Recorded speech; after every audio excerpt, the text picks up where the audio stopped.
Installing your raised garden beds can be a bit tricky, which is why I've developed a 4-step process that I'm going to walk you through right now that will make this process simple. Let's get right to it. Now, the very first step in our raised bed installation process is to dig the holes that we need in the ground, insert the raised bed in it, and level it off. I like to start by taking my post hole digger and just making marks in the ground where I have dry fit the raised bed. This is where I'm going to be putting it in the ground, and I'm making marks just inside those 2x4s that look like legs right now, but in reality will be my supports underground. Once those markings are made, I can move the raised bed out of the way and get to digging. Using the post hole digger gives us really good accuracy so that we can dig holes straight down into the ground, the depth that we want, all the way around. And this will ensure that my corner supports get to the depth that I need in the exact spots that I need. The nice part about this post hole digger is it has markings on the side of the post, or of the handle of the post hole digger, I should say, that show me the depth that I'm going. And I find that the markings on them are somewhat accurate. So after I dig for a little bit, I'll just double check and put the post hole digger in and confirm that I'm at the right depth. Now, once you have all 4 holes dug, you want to do a dry fit of the raised bed. Just roll it right over, put the posts down into the holes, and see where you stand.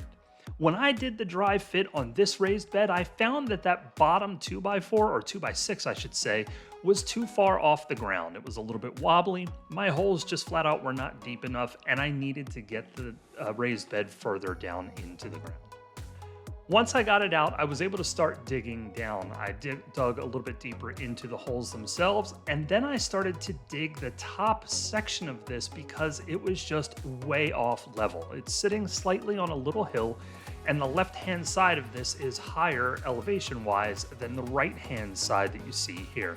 So I just dug about 3/4 of the way down between each of those side holes and all the way across where those top holes are. It gives me a little bit of a channel for the wood to run in. Double check to make sure you're in level, all 4 sides, all the way around. And actually, after I did this, I was spot on. I did not have to make a change.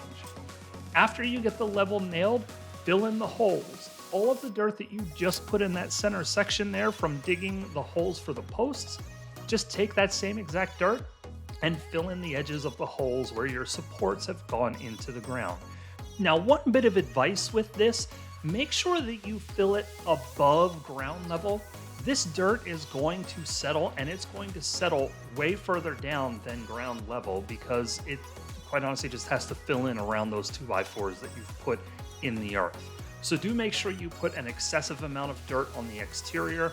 You pulled a lot of dirt out of the holes, and you're going to have plenty in here that you can use for this purpose. Now, you want to fill the inside as well as the outside of these holes. So I like to actually mound it up in the corner here to ensure that I have enough dirt that's going to settle down further. But the point is, work your way all the way around, fill in these holes so that this raised bed does not move. Now, when I dug those channels out of the ground, I pulled a lot of grass. I break these grass chunks up and put it around the edge of the raised bed just so I have grass running right up to it. But you don't have to follow this step, especially if you've installed it somewhere where you don't want grass running right up to the edge of it. Step 2 in our process involves cardboard. Get yourself some plain brown cardboard, no colors, no inks on it. We're going to use this in the bottom of our raised bed. Cut sections that fit evenly within here. You don't want to have it bulked up on the sides. The point is, cover all of the dirt that's at the bottom or the grass that's at the bottom. This is your best weed and grass barrier that you can find. And honestly, how many boxes do you have laying around your house right now?